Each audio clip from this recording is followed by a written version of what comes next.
O que são as interações? São as ações mútuas entre as partículas, ou entre a partícula e a sua vizinhança. Existem 4, e apenas 4 tipos de interações entre partículas na natureza: a interação gravitacional, a eletromagnética e 2 interações entre partículas que ocorrem no núcleo atômico. Uma é chamada interação nuclear forte e a outra chamada interação nuclear fraca.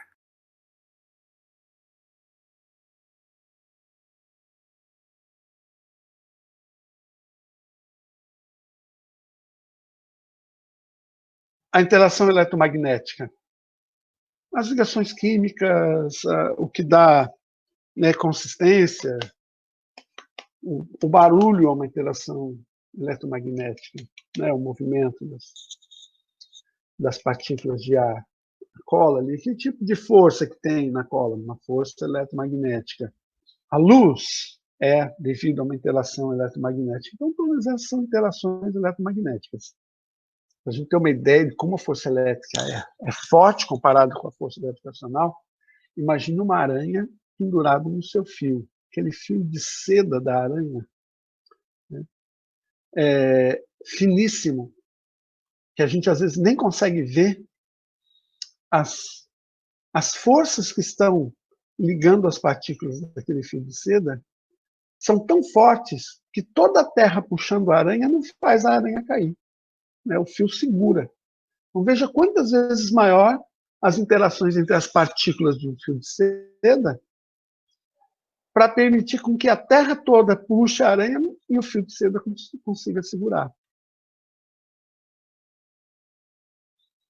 Já as interações nucleares, a gente não vamos dizer assim, a gente não tem acesso propriamente a elas, né? Precisa estar no núcleo atômico para poder ter acesso, vamos dizer assim, a essas interações. Então, não existem fenômenos no dia a dia que as interações nucleares estão mediando. O que a gente tem são as diferentes espécies químicas que estão, cada espécie química, esses nucleons, né, no núcleo, os prótons e nêutrons, estão ligados devido a essa força nuclear forte. As distâncias são minúsculas aqui. Quanto menor a distância, maior a força elétrica. Então, esses dois prótons, eles têm uma força de repulsão enorme, mas mesmo assim eles se mantêm ligados. Então, a força nuclear forte, ela é muito forte, capaz de segurar uma estrutura como essa daqui. Mas se por acaso um nêutron como esse, que eu estou representando aqui em vermelho, por algum motivo se transformar num próton, né, a gente fala decair, se transformar num próton, essa força elétrica pode ser maior, de repulsão pode ser maior que a força nuclear forte. E aí o que acontece? Esse núcleo pode se romper. Quem faz com que um nêutron se transforme num próton é a força nuclear fraca. Então, as duas forças nucleares, elas explicam a força nuclear forte, a existência dos núcleos atômicos, e se ela não existisse, eu só teria prótons e elétrons, nunca, só hidrogênio, mais nada poderia existir, porque nenhum próton poderia se unir a outro próton para fazer um hélio, ou mais juntar um terceiro para fazer um lítio e assim por diante. Então, eu não teria estruturas como essas, núcleos atômicos, se não existisse a força nuclear forte. E se não existisse a força nuclear fraca, não existiria radioatividade natural.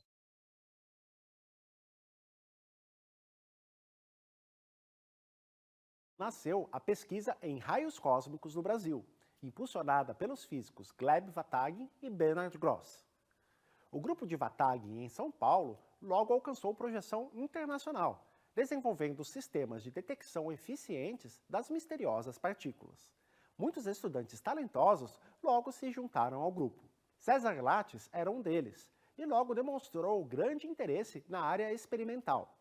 Junto com Giuseppe Occhialini e Oscar Sala, realizou importantes pesquisas sobre a incidência de raios cósmicos em diferentes altitudes, fazendo experimentos em Campos do Jordão e também a bordo de um avião da FAB, a quase 8.000 metros de altitude.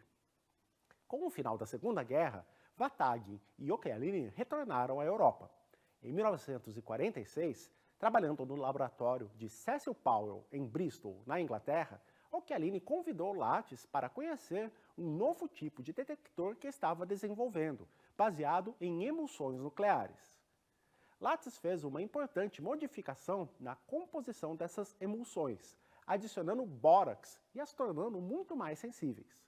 Num dos experimentos de detecção realizado nos Alpes franceses, Lattice encontrou evidências de um novo tipo de partícula, mas precisava de mais registros para concluir algo.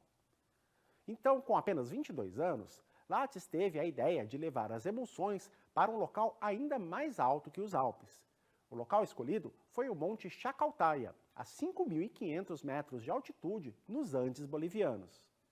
Após semanas de trabalho, Lattice voltou para Bristol e verificou mais de 30 decaimentos da nova partícula.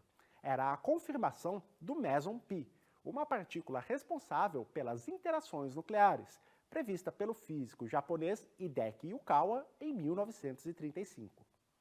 Posteriormente, o Meson Pi também seria detectado em aceleradores de partículas. Sua previsão e detecção acabaram rendendo prêmios Nobel a Yukawa e Powell. Lattice não foi mencionado na premiação, o que muitos consideram uma injustiça. Lattice voltou ao Brasil, onde teve papel decisivo no desenvolvimento da física no país, ajudando a fundar o Centro Brasileiro de Pesquisas Físicas no Rio de Janeiro. César Lattice tem contribuição fundamental no entendimento dessas interações, né? Em especial das interações nucleares. Então, são duas interações nucleares, né? E duas interações que estão para além do núcleo atômico, que é a gravitacional e a eletromagnética. A Albert Einstein trabalhou durante muito tempo tentando trazer uma única teoria que pudesse descrever todas as interações, né? Seria a unificação, né? A teoria da grande unificação das forças. Albert Einstein trabalhou.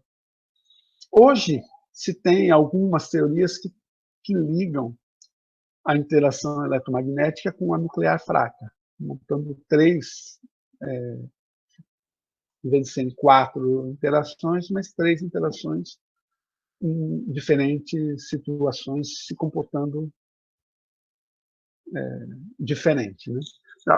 A própria interação eletromagnética, para a gente no dia a dia, o que a gente tem? Tem a força elétrica, tem a força magnética. A força elétrica é a força de prótons e elétrons, e a força magnética é a força que ímãs, né? Campos magnéticos. E hoje se sabe que, na verdade, é a mesma força. E você pode ter em referenciais diferentes, situações diferentes, né? Se tiver um corpo em movimento, ele vai perceber a força elétrica e magnética diferente de outro, em relação ao sistema, né, de cargas.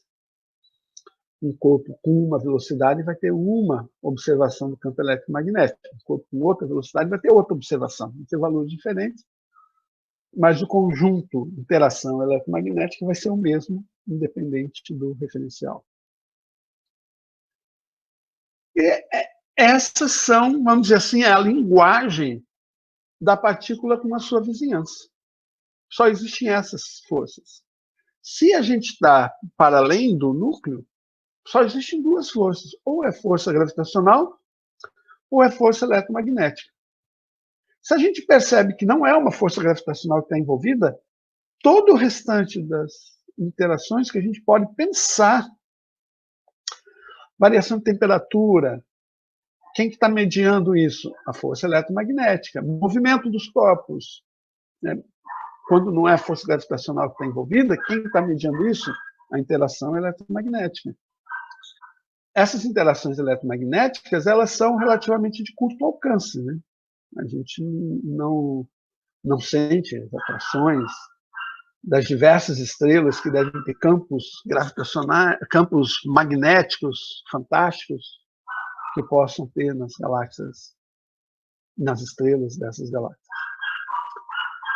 ou mesmo de uma estrela, por exemplo, a estrela Alpha Centauri, que é a estrela mais brilhante da constelação do Centauro, que está aproximadamente 3 anos-luz de nós. E a gente olha, a gente vê aquela estrela. O que está acontecendo? Existem reações, no caso, reações nucleares, no núcleo dessa estrela, reações nucleares do ponto de vista do átomo, no núcleo da estrela, que produzem energia. E essa energia, então, sai na forma de um fóton de luz, que é uma interação eletromagnética. Fóton de luz dessa estrela, em direção ao nosso olho. Sai do nosso olho. Quando chega o fóton de luz, quando chega no nosso olho, ele é capturado pela retina. E essa captura da retina faz com que o fóton desapareça. Ele é energia pura, né? Não tem resíduo de massa, nada disso, é energia pura. E isso faz com que um elétron se mova em direção, no nervo óptico, em direção ao nosso cérebro. Então, existe uma interação à distância, vamos dizer assim, depois, né, de percorrer 3 anos-luz, durante 3 anos, um fóton de luz atravessando todo esse espaço, chega ao nosso olho e há uma interação. Existe uma força elétrica movendo esse elétron da retina para o nosso cérebro.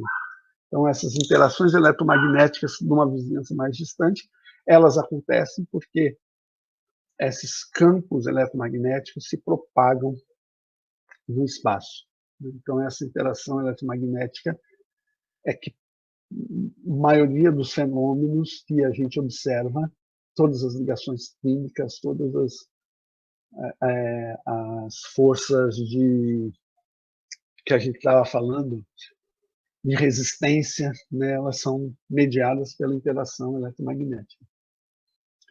Então, são essas forças que as partículas, vamos dizer assim, esse é o código, né, das partículas, é esse daqui. Elas conversam e todos os fenômenos que a gente observa é devido a essa conversa, dessas interações, desse código dessas 4 forças que acontecem na natureza. Sofia, pedi para você aqui, já que você abriu o microfone, vou aproveitar. Fale assim, o que você entendeu disso que eu falei das interações? Ou do que você não entendeu também, lógico. Eu não entendi muito, mas acho que isso demora um tempo. Ainda sobre a interação, sobre a onda eletromagnética, como que a luz funciona hora como onda e hora como fóton, isso eu acho muito intrigante. Quando eu estudei fisiologia vegetal, eu fiquei muito surpresa de saber que isso era assim. Esse negócio das interações, eu acho que eu entendi. Mas em algum ponto de vista, tudo vai ter alguma interação, mesmo que esteja muito longe, mesmo que esteja num espaço de tempo diferente, porque algum objeto fez lá muito longe, demora vários anos para chegar aqui. Então vai estar no tempo e espaço diferente, mas mesmo assim vai ter interação. Exato. Acho que é isso. É isso. Sim, isso mesmo.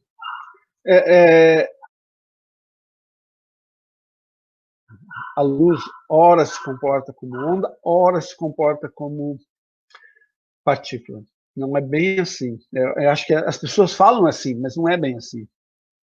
Eu aprendi assim. Eu sei. Eu acho que eu já vi até em artigo colocado dessa forma, mas não é bem. Vou explicar melhor. Assim, ó.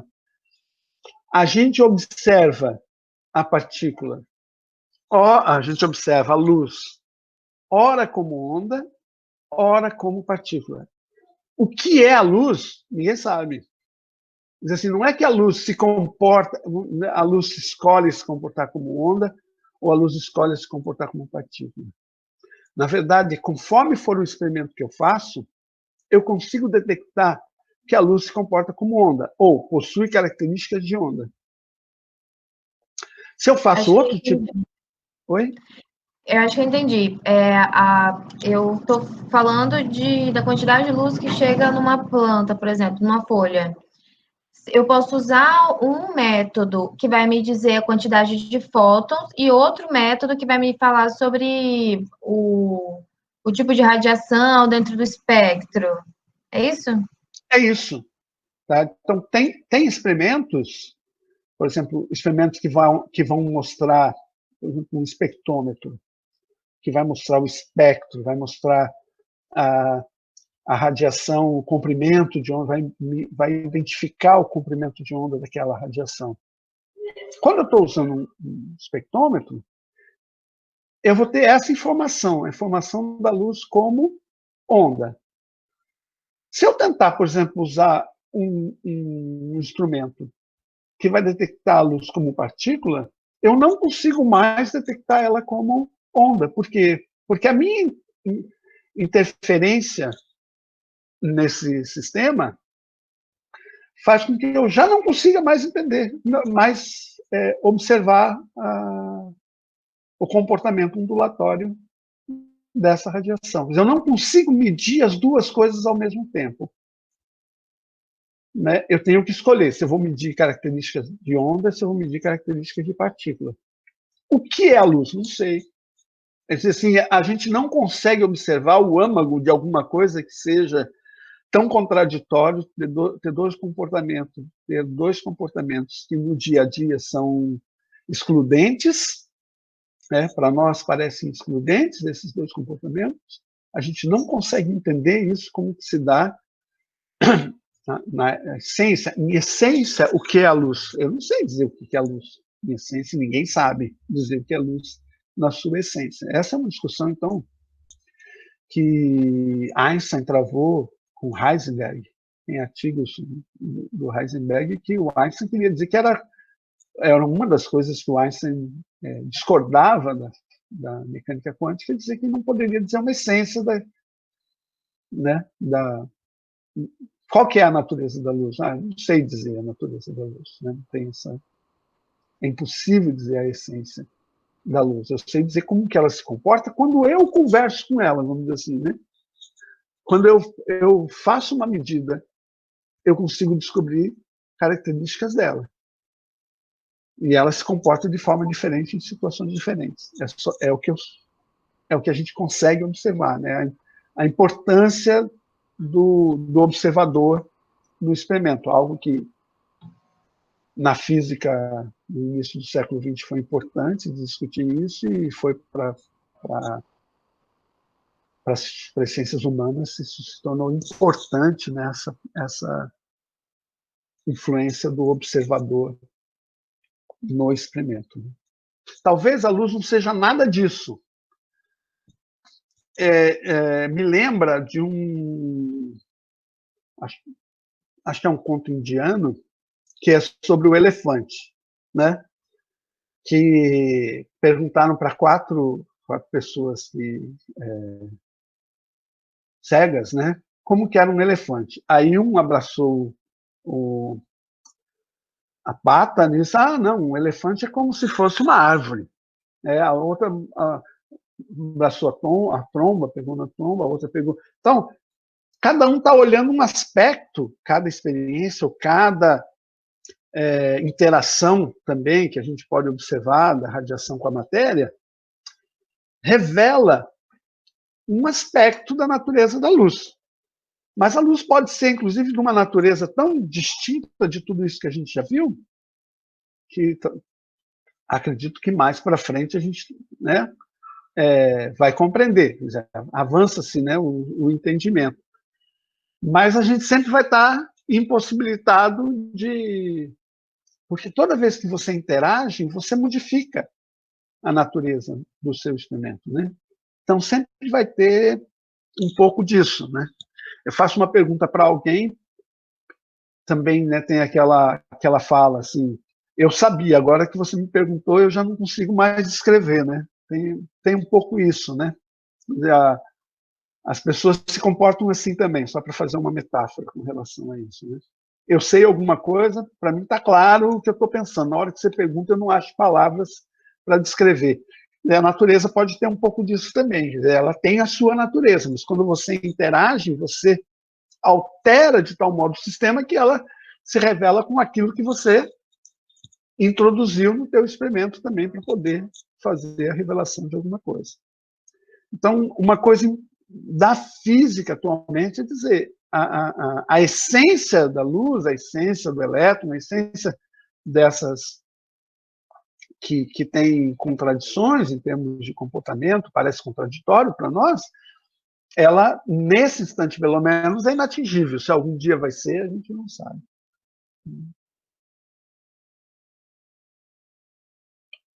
E quando ocorre um salto quântico, como fica a força nuclear? A força nuclear não tem qualquer relação com os saltos quânticos, porque os saltos quânticos se dão na eletrosfera. Né? O que é a mecânica quântica? Mecânica quântica é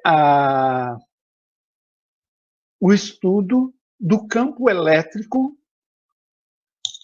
eletromagnético, aqui melhor falando, do campo elétrico, que os elétrons estão sujeitos nessa ligação eletromagnética com os núcleos. Então, os núcleos são positivos, né, possuem momento magnético também, né, possuem, então, uma interação eletromagnética com os elétrons, e essa interação eletromagnética ela é quantizada.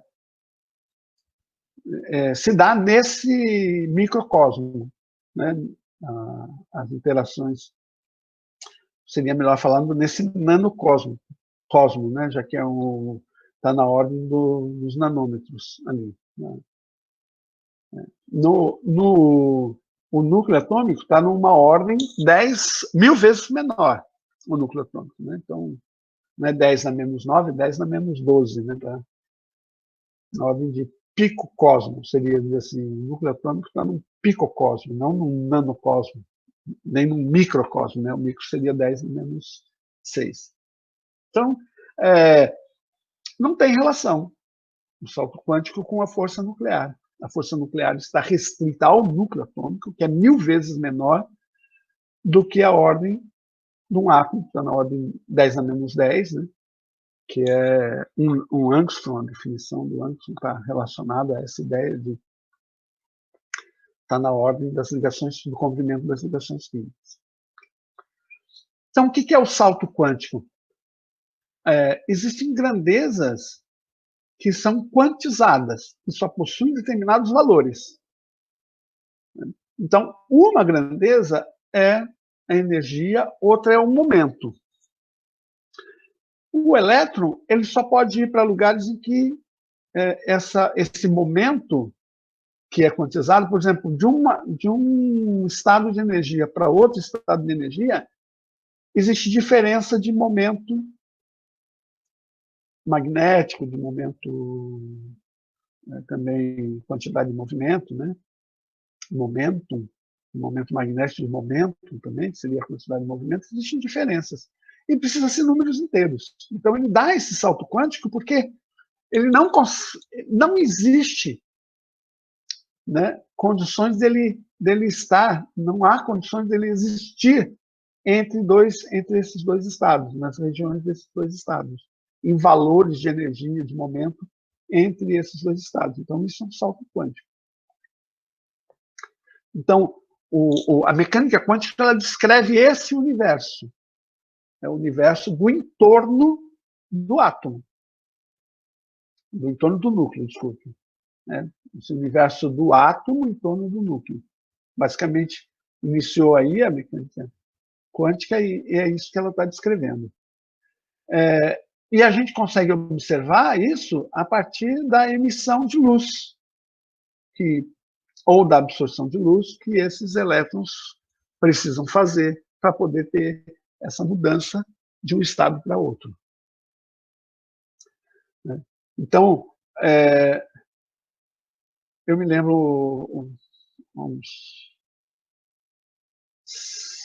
8 anos atrás, mais ou menos, eu estava fazendo inglês ali na universidade. E aí, o professor começou a aula, a primeira aula, perguntando: e aí, o que você faz? Aí, uma aluna disse: eu estou fazendo aqui mestrado em antropologia, estou fazendo e foram explicando de que cada um tinha relação com a universidade e o que fazia. E eu falei, eu sou físico, sou professor de física, tal. Aí essa aluna que fazia mestrado disse, olha que legal, então você estuda mecânica quântica, e a mecânica quântica explica a vida após a morte, explica a telepatia, explica tudo isso. Eu falei, não, a mecânica quântica não explica nada disso.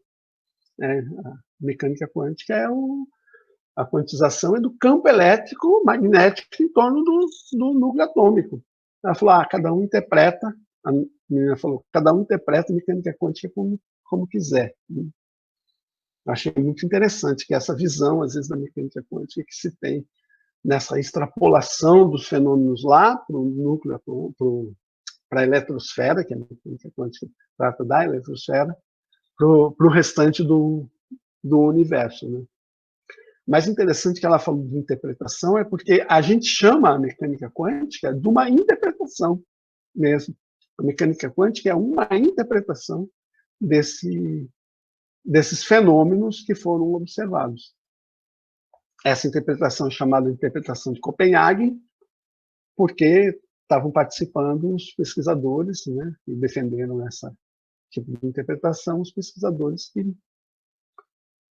moravam, davam aula, né, que é Max Planck, Bohr, Max Planck não, Bohr, que estavam em Copenhague, e Heisenberg também, que era aluno, que foi quem fez mesmo essa interpretação, quem entendeu a mecânica quântica como a gente entende hoje, foi Heisenberg. Douglas, não sei porquê, mas a aula me fez lembrar do nível das marés em relação à Lua, a interação gravitacional. Exatamente isso. No trabalho que fiz para o senhor, nas pesquisas, eu li que na formação do nosso planeta, a Lua estava bem mais próxima da Terra e a interferência era gigantesca.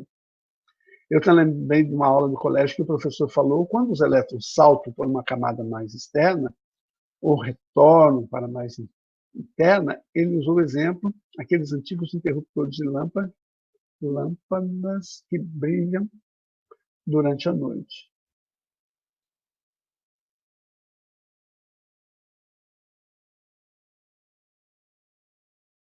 A emissão de luz ou é a incandescência ou é a luminescência. Incandescência é quando envolve calor, tá certo? E luminescência é quando não envolve esse corpo aquecido. Beleza. E a luminescência, ela divide-se em pelo menos 5 tipos, que são fosforescência, fluorescência, triboluminescência, quimioluminescência e bioluminescência. Cada um com pelo menos um exemplo legal. Mas vamos partir do cerne de tudo. Por que é que o corpo ele emite luz? Vamos começar com isso. Lembrem do modelo de Bohr. O que é que dizia o modelo de Bohr? O átomo, quando ele é excitado, quer dizer, quando ele ganha energia, o elétron vai para uma camada mais externa. Estão vendo aqui o átomo? Então, você imagina este elétron aqui, recebendo energia. Se ele receber energia, ele vai saltar para uma camada mais externa. A gente disse que ele foi excitado. E quando ele volta, ele reemite, ele devolve essa energia, só que ele devolve essa energia na forma de luz. Cada átomo tem a sua cor, por isso tem aquele teste da chama, várias cores, né? Cada átomo com a sua cor. Então, como eles têm camadas diferentes, cores diferentes. Por isso que nas pulseiras, por exemplo, da quimioluminescência, a gente consegue cores diferentes com substâncias diferentes. São reações químicas que acontecem aqui dentro, que obviamente excitam os elétrons e que geram essas cores. A luz vai ter um quantum de energia. Uma molécula vai ter um quantum de energia, um quantum de momento. Então, quantum tem relação com qualquer essas quantidades, né, que são apenas algumas quantidades que são permitidas e outras não. Então, isso vem, a palavra quantum vem disso, de quantidades pré-estabelecidas permitidas ou não. Fóton é o termo cunhado por Einstein para definir o quantum de luz. Então, o quantum da luz é o fóton. O fóton é o quantum da luz. Sim. esse salto quântico é porque também, preciso dizer assim, o elétron existe numa posição, aí na interação com a matéria, ele pode passar por uma outra posição, por um outro estado quântico, né, por um outro estado. Aí ele salta. O salto significa o seguinte: eu não consigo observar ele entre os dois estados. Eu não consigo observar, o elétron está aqui, aí depois ele está aqui, então ele passou por essa região. Eu não consigo observar ele passando, ele mudando numa região. Então ele não transita nesse sentido de, tem uma determinada velocidade, alguma coisa assim. E aí eu consigo observar a velocidade dele de um ponto para outro. Eu não consigo observar isso. Com relação à interação gravitacional, que a Lua estava mais perto, sim.